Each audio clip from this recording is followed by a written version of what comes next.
আমি তোমাদের সাথে রয়েছে রাজদীপ দাস, যে তোমাদের প্রতিদিন নিত্য নতুন রহস্যময় কাহিনী শুনে থাকি।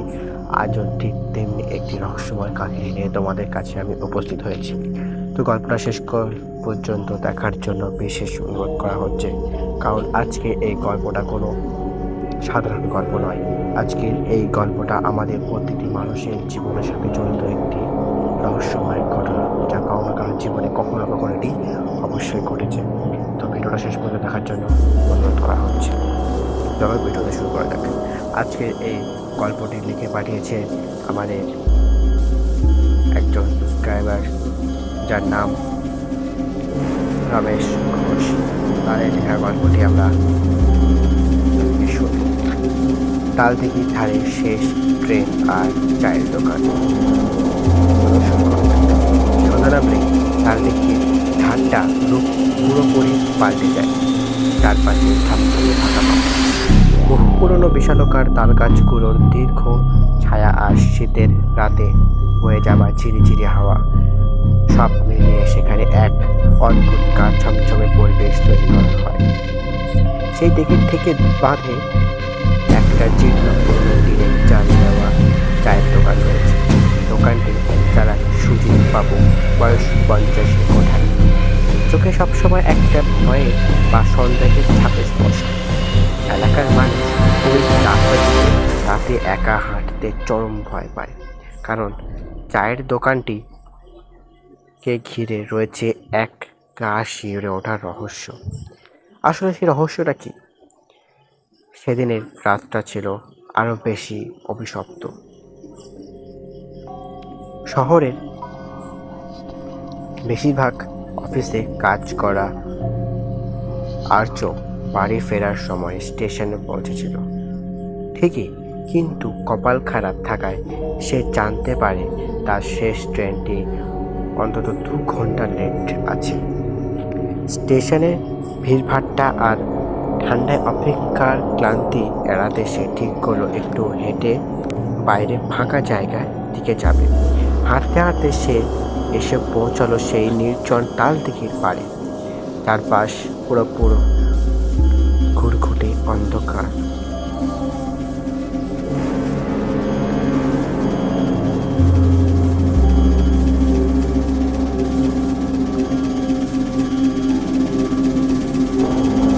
কেবল দিঘির মাঝে একটা টিমটিমে আলো জ্বলতে দেখা গেল।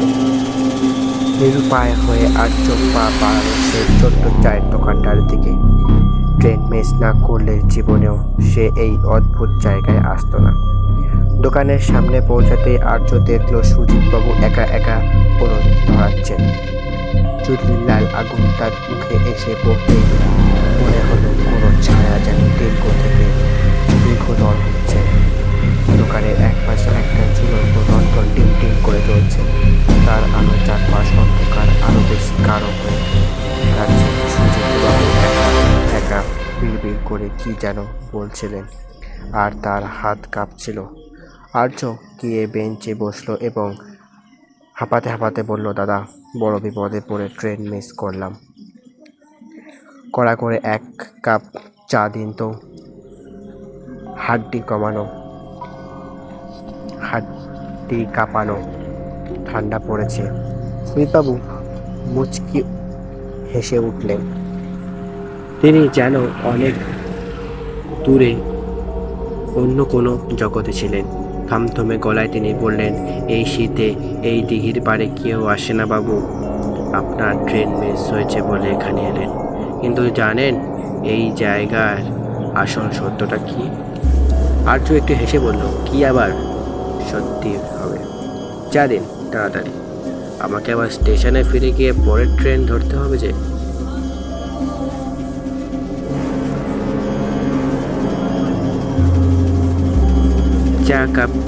চা কাপে ঢালতে ঢালতে সুজিতবাবু হাত থেকে টেবিলটাকে চলো এক দিয়ে টেবিলে। সুজিতবাবু ফিস করে বললেন, রহস্য।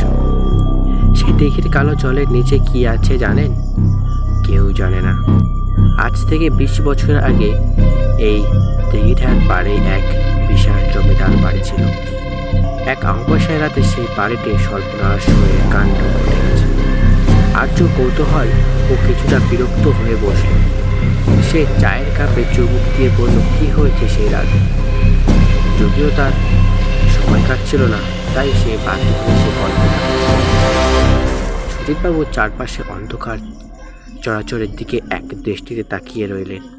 তারপর নিচু গলায় বলতে শুরু করলেন, সেদিন ছিল ঠিক আজকের মতোই এক ব্যবসা আর অন্ধকার রাত। জমিদার বাড়ির ছোট বউ নিখোঁজ হয়ে যান। পরদিন সকালে এই তালদিঘির জলে তার নিথর দেহ পড়ে থাকতে দেখে। সেই জলে ভাসতে থাকে তার মৃতদেহ। কিন্তু আশ্চর্যের বিষয় হলো, তার পায়ের নুপুরের আওয়াজ আজও নাকি মাঝরাতে এই দিঘির পাড়ে জুড়ে শোনা যায়। যে বা যারা সেই শব্দ শোনে তারা আর আস্ত শরীরে সশরীরে বাড়ি ফিরে যেতে পারত না।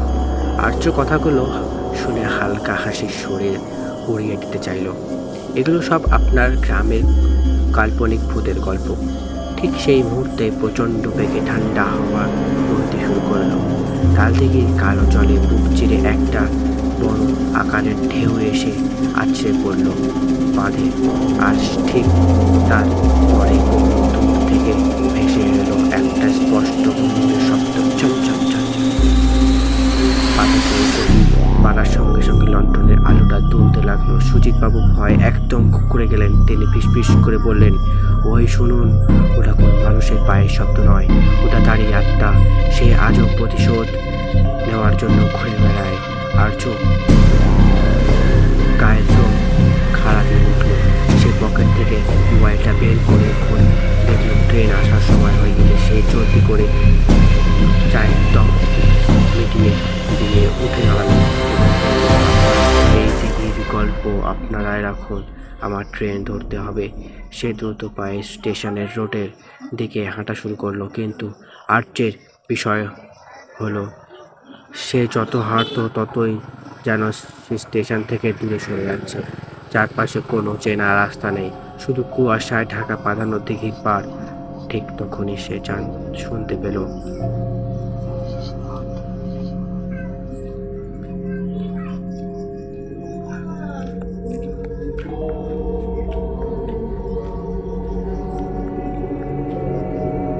তার ঠিক পেছনে কেউ হেঁটে আসছে, তার প্রতি পদক্ষেপ বেঁচে উঠছে। সেই নুপুরের শব্দ ঝনঝন। আর্য ভয় পিছনে ফিরে তাকাতেই তার রক্ত জল হয়ে গেল। সে দেখল একটু দূরে অন্ধকার থেকে একটি অবয়ব হেঁটে আসছে। তার চুলগুলো উসকুসভাবে উঠছে হাওয়াতে। পরনে একটা ছেঁড়া জমিদারি আমলের শাড়ি, লাল। তার চোখ দুটো জ্বলছে আগুনের মতো। সে আর কেউ নয়, সে তাল থেকে জলের নিচে হারিয়ে যাওয়া ছোট। সে ভৌতিক ছায়াটি ফিসফিস করে আর্যের কানের কাছে বলে উঠল, ট্রেন তো তোমার একটু আগেই মিস হয়ে গেছে। এখন আর তোমার কোথাও যাওয়ার জায়গা নেই। আমার সাথে এই দিঘির গভীরে চলো। চারপাশে তখন তীব্র অন্ধকার আর কান ফাটানো হওয়ার জন্য ভয় চিৎকার করে অজ্ঞান হয়ে লুটিয়ে পড়ল সেই তাল দিঘির ভেজা মাটিতে। এরপর আর কেউ কোনোদিন আর্যকে দেখতে পায়নি। আর ট্রেন মিস করার কোনো যাত্রীকেও সেদিন রাতে আর ওই চায়ের দোকানের আশেপাশে দেখা যায় না।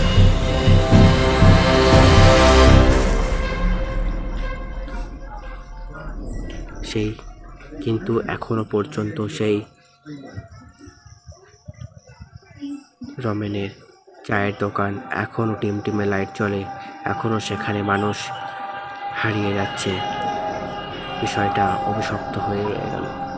আজও কেউ ওই পথ দিয়ে গেলে সে কখনো আর ফিরে আসে না।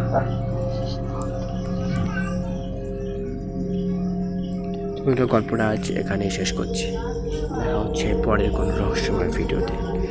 তোমার যদি এই গল্পটা ভালো লেগে থাকে অবশ্যই ভিডিওতে একটি লাইক করবেন এবং চ্যানেল নতুন হলে অবশ্যই চ্যানেলে একটি সাবস্ক্রাইব করবেন, যাতে আমরা এরকম নিত্য নতুন গল্প তোমাদের কাছে তুলে ধরতে পারি। তোমাদের কারো যদি এমন ভৌতিক ঘটনার সাক্ষী হয়ে থাকে জানেন তাহলে আমাদের কমেন্ট বক্সে সে গল্পটি তুলে ধরবেন।